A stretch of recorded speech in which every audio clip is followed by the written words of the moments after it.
Hello friends, आप सभी के लिए है बहुत ही गुड न्यूज़। GSTR 9 की करेक्ट टेबल ए पोर्टल पर आ चुकी है। जी हाँ, पहले टेबल 8A समराइज्ड फॉर्म में GSTR 9 में लाई गई थी, जिसमें कुछ मिस्टेक्स थी। उसके बाद उसे डिलीट कर दिया गया था।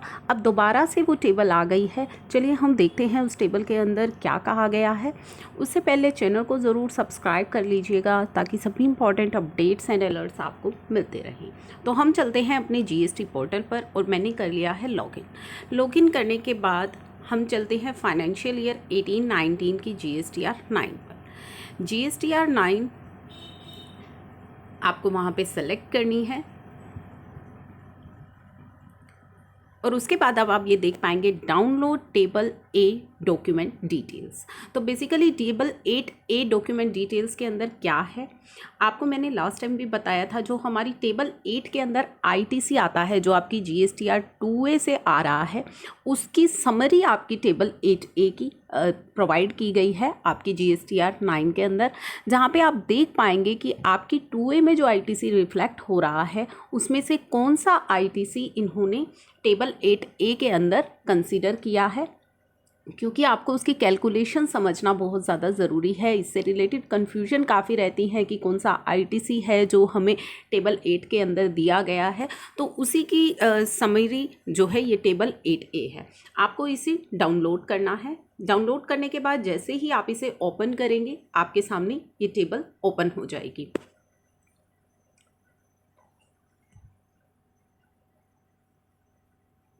तो दोस्तों ये देखिए मेरे सामने ये टेबल ओपन हो गई है। पहले हमें जो ध्यान रखना है वो ये रखना है फाइनेंशियल ईयर 18-19 की जो ये टेबल 8A है, इसकी डेट ऑफ जनरेशन क्या है, यानी कि किस दिन ये जनरेट हुई है। ये जनरेट हुई है 13 अगस्त को। तो 13 अगस्त को ये जनरेट की गई है। GSTR 1 filing cut off date considered for ITC।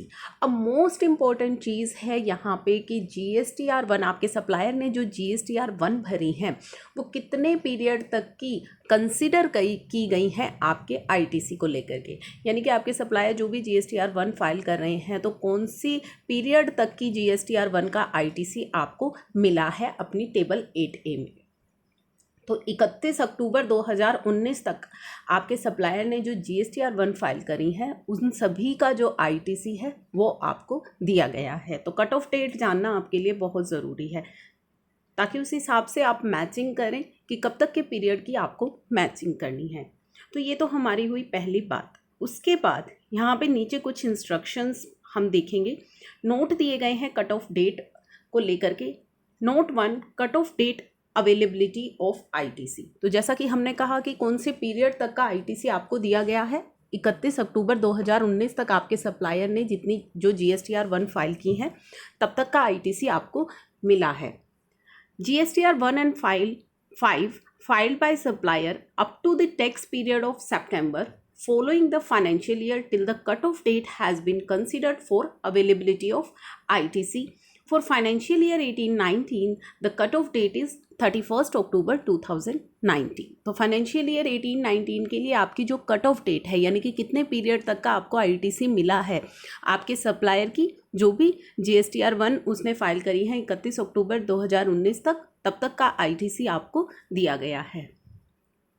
GSTR 1 and filed after the cut off date, यानी कि इस डेट के बाद जो भी आपके सप्लायर ने GSTR 1 फाइल की है या 5 फाइल की है, have not been considered for availability of ITC।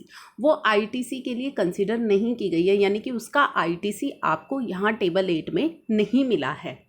But the details में be available in GSTR 2A। आपके 2A में वो ITC भले ही रिफ्लेक्ट कर रहा हो, लेकिन जो आपकी टेबल 8 में ITC आपको दिख रहा है उसमें 31 अक्टूबर 2019 के बाद वाली GSTR 1 का ITC नहीं है। Document pertaining to financial year reported or amended in GSTR 1 and 5 of any tax period of that year or reported in 1 and 5 of succeeding year up to the September tax period of that year filed up to cut off date has been accounted for ITC availability। तो कोई भी invoice आपने जो है amend किया है या कोई भी मिसिंग इन्वॉइस अगर आपने एंटर किया है इस कट ऑफ डेट तक, कट ऑफ डेट कौन सी, 31 अक्टूबर 2019 तक जो आपके सप्लायर ने किया है, उन सभी का आईटीसी यहाँ पे कंसिडर किया गया है। तो पहली चीज़ हमें ये क्लियर होनी चाहिए कि कितने पीरियड का आईटीसी हमें मिला है। तो बेसिकली वही चीज़ें बताई जा रही है कि 31 अक्टूबर 2019 तक की जो आपके सप्लायर ने GSTR 1 फाइल की है वो आईटीसी आपको दे दिया गया है।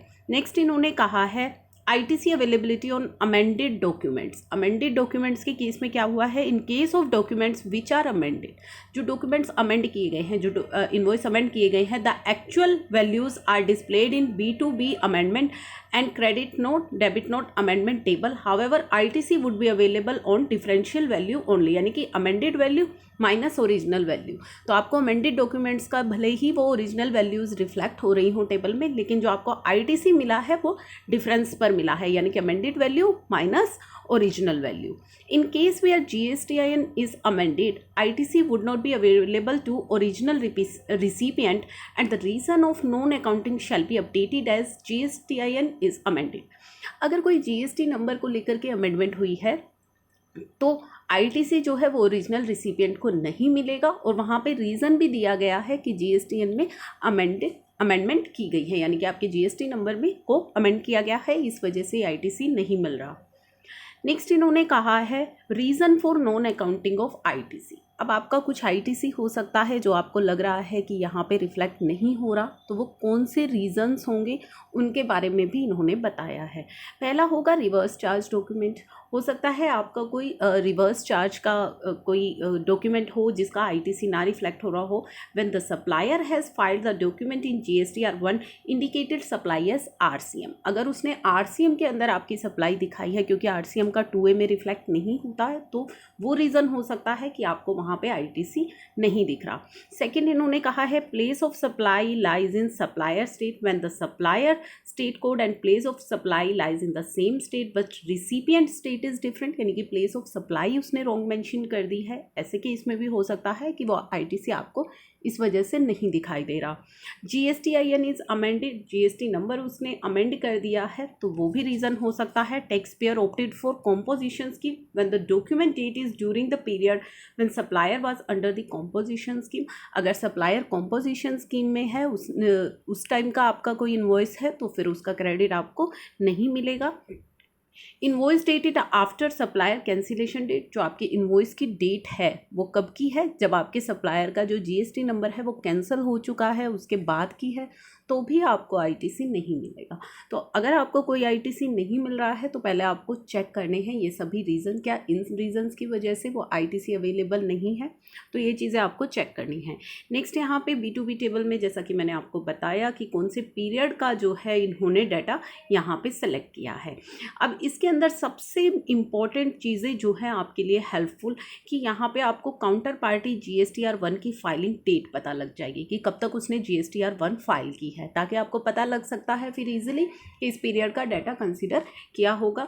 उसके बाद आईटीसी अवेलेबल, क्या आईटीसी आपको अवेलेबल है, यस, अगर नहीं है तो रीज़न फॉर नॉन अकाउंटिंग आपको यहाँ पे दिए गए होंगे कि क्यों आपको ये आईटीसी अवेलेबल नहीं कराया गया है, तो आप वो चेक कर सकते हैं, क्रॉस चेक कर सकते हैं, क्योंकि आपके हिसाब से आपको आईटीसी अवेलेबल होना चाहिए, लेकिन वहाँ पे जब आप टेबल 8 में देखते हैं तो वो आईटीसी इंक्लूड नहीं होता। क्यों नहीं होता, इसकी क्वेरीज आपके माइंड में आती है, तो वो सभी क्वेरीज आपकी यहाँ से सोल्व हो जाएंगी कि रीज़न आप जब देखेंगे क्यों नहीं अवेलेबल है, तो आपकी मैचिंग बहुत ज़्यादा ईजी होने वाली है। उसी के बाद इसी तरह B2B अमेंडमेंट का है, क्रेडिट नोट और क्रेडिट डेबिट नोट अमेंडमेंट का जो है टेबल यहाँ पे दिया गया है। तो यहाँ पे GSTR 2A का पीरियड भी आपको दिया गया है, GSTN of supplier, trade name, invoice number, invoice type, invoice date, तो इस तरीके से सारी जो इन्फॉर्मेशन है यहाँ पे दी गई है, जिससे आपकी मैचिंग बहुत ही ज़्यादा अब यहाँ पे ईजी होने वाली है। तो ये थी हमारी इम्पॉर्टेंट वीडियो, इसे बाकी लोगों के साथ भी शेयर करना मत भूलिएगा। Thank you for watching.